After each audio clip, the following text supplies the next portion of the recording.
Je vais donc reprendre l'étude linéaire de la lettre Aménécée d'Épicure. On en est arrivé donc à la deuxième partie de la lettre, comment grâce à la philosophie bien gérer nos désirs pour qu'ils ne nous empêchent pas d'être heureux. On a vu la hiérarchie des désirs, les trois types de désirs, et maintenant on arrive à une partie qu'on peut intituler calcul intelligent des plaisirs et des déplaisirs. Je commence à lire. C'est un grand bien à notre avis que de se suffire à soi-même. Se suffire à soi-même, c'est ce qu'on appelle l'autarcie. Alors ne confondez pas ataraxie. Ataraxie, c'est ce plaisir stable que l'on ressent simplement à être vivant à condition d'être débarrassé de toute tension, de toute douleur. Et l'autarcie. L'autarcie, c'est se suffire à soi-même, être le moins dépendant possible de l'extérieur.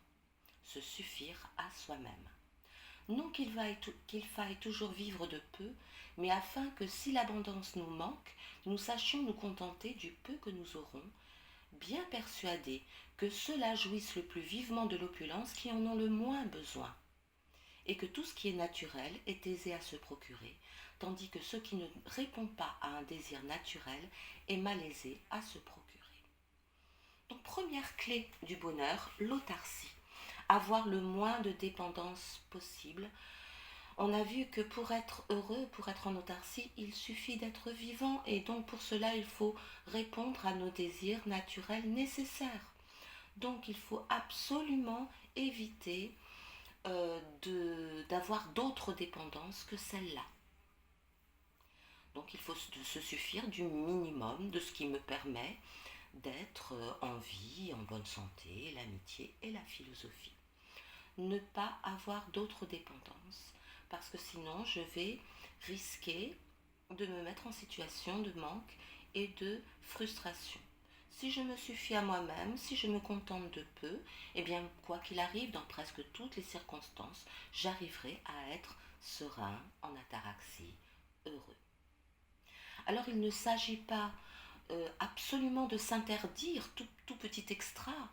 Non, on peut, si je sais vraiment me contenter de peu, je peux m'autoriser de temps en temps des petits extras, un petit repas, une petite fête. Mais surtout que cela ne devienne pas une dépendance. Et surtout, bon, que ça ne me fasse pas du mal par la suite. Si je veux être heureux, il faut que je me contente de peu afin de me suffire à moi-même, afin de ne pas dépendre des circonstances et ainsi d'avoir mon bonheur garanti. D'autant plus que quand je n'ai pas de dépendance, quand je me contente de peu, eh ben c'est dans ces moments-là où je suis le plus capable d'apprécier les petits extras. Voilà, si j'ai l'habitude d'avoir un super bon, d'aller dans un super bon restaurant tous les jours avec mon petit verre de champagne, etc. Le jour où j'arrive plus à aller, déjà parce que ça devient habituel et puis je fais plus attention. Et le jour où j'ai plus d'argent pour aller au restaurant, eh ben, je souffre. Ça me manque parce que j'ai pris des habitudes. Tandis que si j'ai trouvé l'ataraxie et que boire de l'eau, manger du pain euh, me satisfait, et ça c'est satisfaisant, eh bien je pourrais aller de temps en temps dans un petit restaurant et là j'en profiterai vraiment. Mais ça ne deviendra pas une dépendance. Donc pour être heureux, il suffit de répondre à nos désirs naturels et nécessaires, et c'est facile, c'est très facile. Tandis que si j'ai des désirs qui vont devenir des dépendances plus difficiles à satisfaire, si j'ai des désirs de luxe, ben évidemment c'est plus compliqué pour être satisfait. Je continue la lecture. Je vais faire les choses un peu plus rapidement parce que je commence à être fatiguée. En effet, des mets simples donnent, des mets c'est des nourritures, donnent un plaisir égal à celui d'un régime somptueux si toute la douleur causée par le besoin est supprimée. En fin de compte, le plaisir, c'est la suppression, c'est souvent la suppression du déplaisir qu'est le besoin.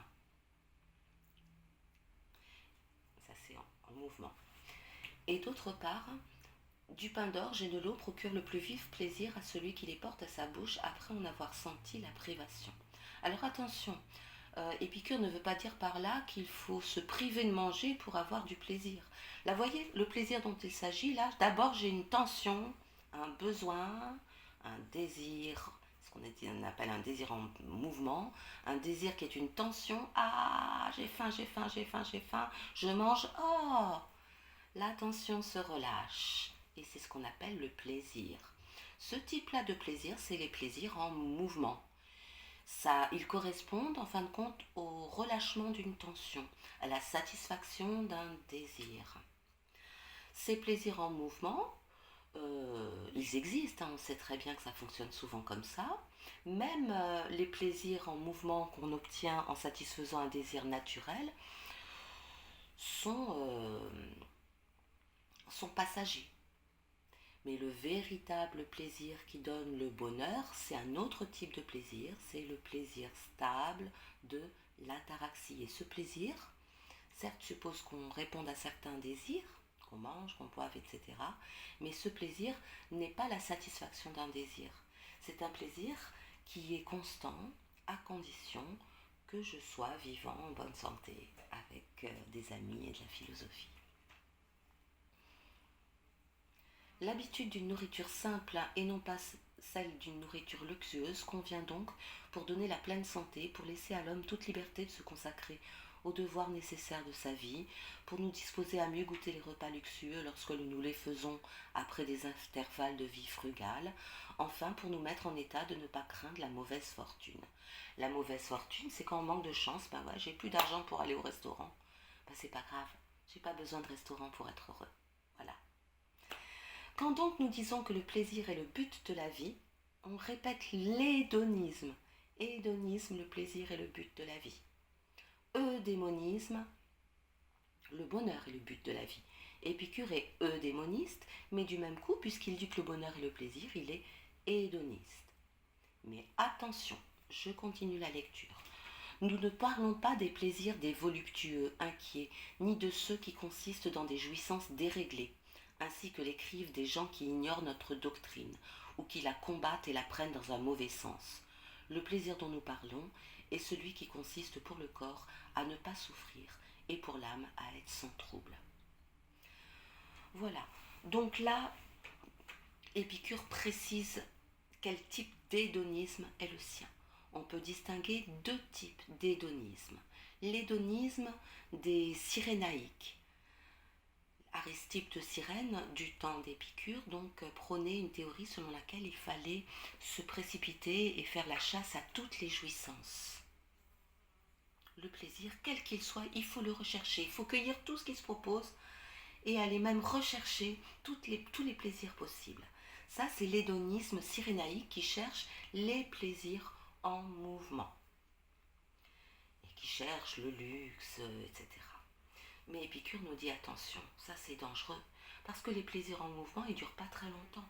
Et puis, si je cours après, sans arrêt après des plaisirs, si je rentre dans le piège des désirs vains, si je me crée des dépendances, eh bien je ne serai jamais satisfait.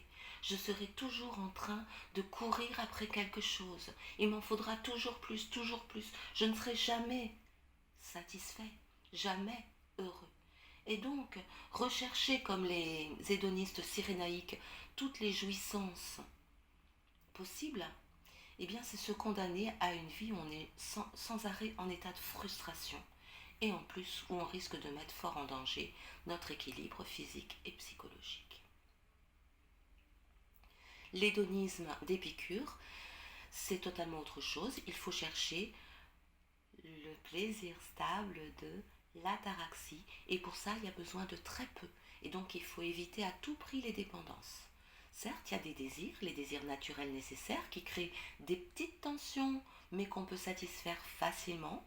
Donc, et cette satisfaction correspond à des plaisirs en mouvement, mais faciles à se procurer et qui nous permettent d'atteindre ce plaisir stable de l'ataraxie.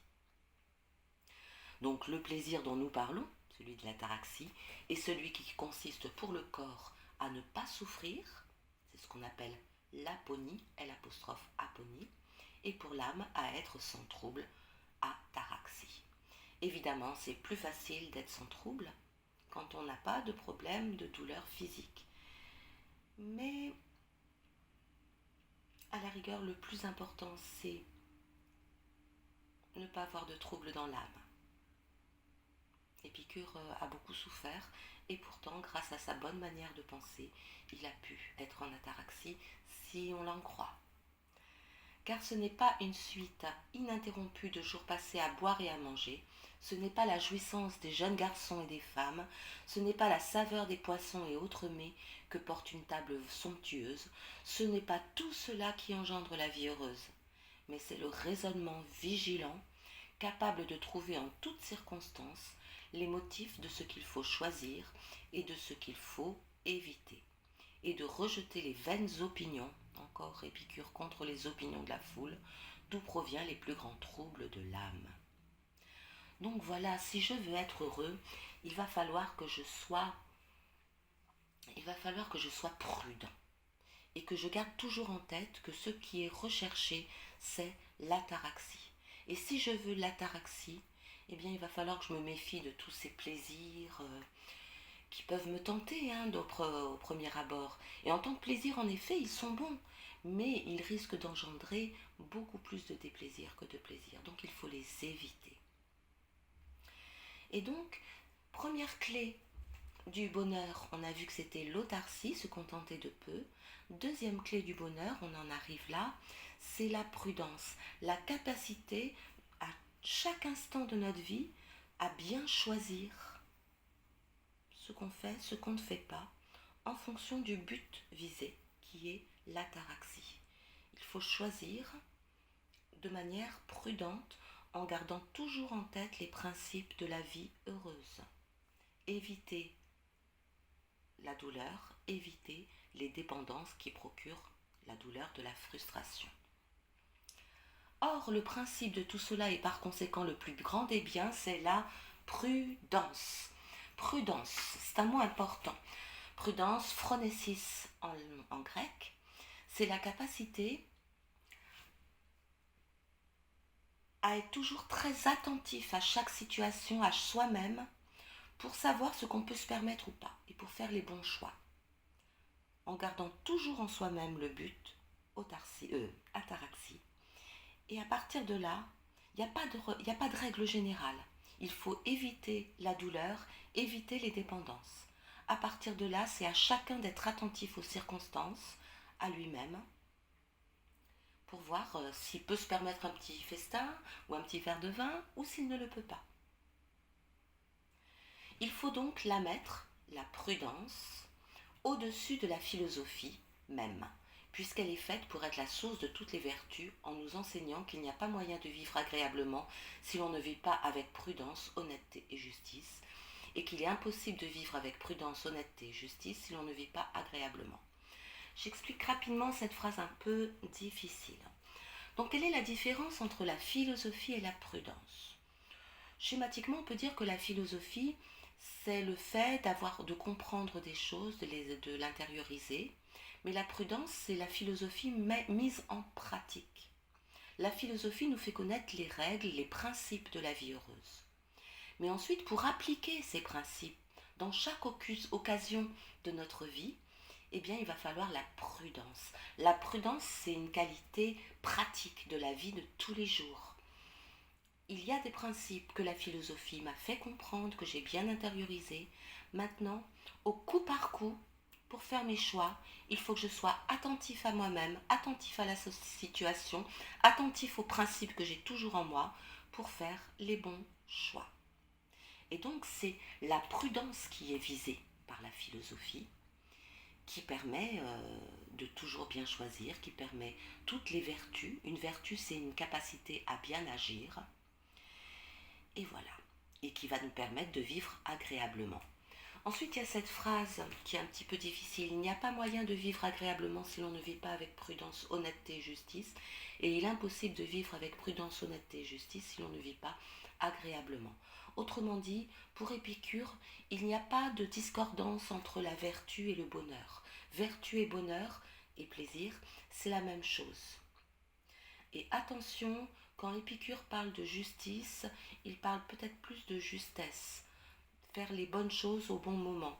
Il ne s'agit pas de la justice dans le sens moral, puisque pour Épicure, bon, évidemment, pour être en paix, il vaut mieux respecter les lois de sa cité, mais pour Épicure, il n'y a pas une justice universelle, un droit naturel. Mais on va passer ça un petit peu de côté. Donc pas d'opposition pour Épicure entre bonheur, plaisir et vertu. La bonne vie, c'est la vie heureuse. Point barre.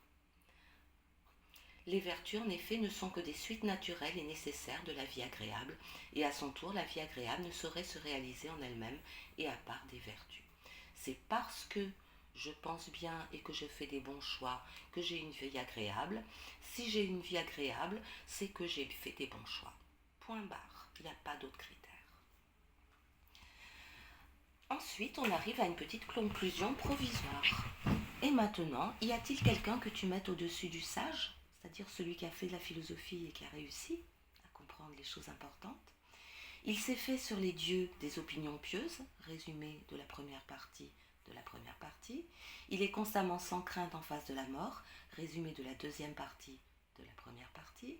Il a su comprendre quel est le but de la nature. Et le but de la nature, répondez dans votre tête, c'est le plaisir. Il s'est rendu compte que ce souverain bien, qu'est le plaisir, est facile à atteindre, puisque c'est l'ataraxie.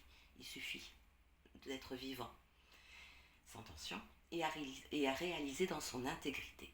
Qu'en revanche, le mal, le plus extrême, est étroitement limité quant à la durée et quant à l'intensité. Alors c'est quoi ça? Il ne nous dit pas qu'on peut éviter tout mal. Parce que dans une vie, il y a forcément des moments de trouble, des moments de douleur.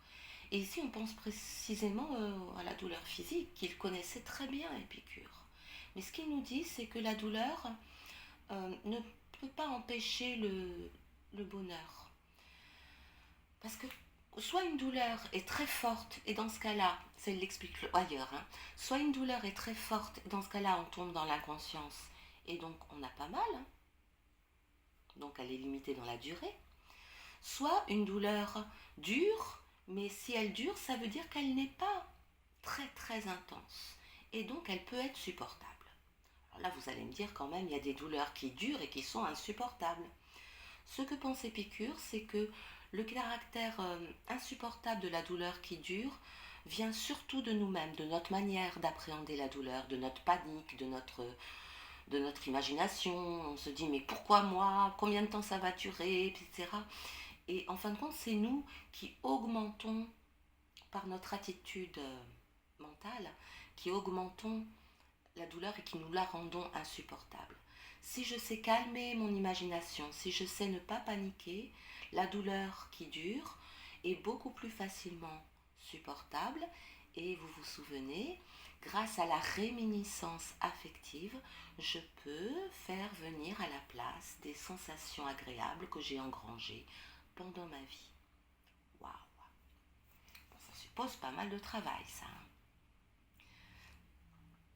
Et là, il continue, on a l'impression qu'il continue la conclusion provisoire, mais c'est un rebond sur la question du destin qui va commencer.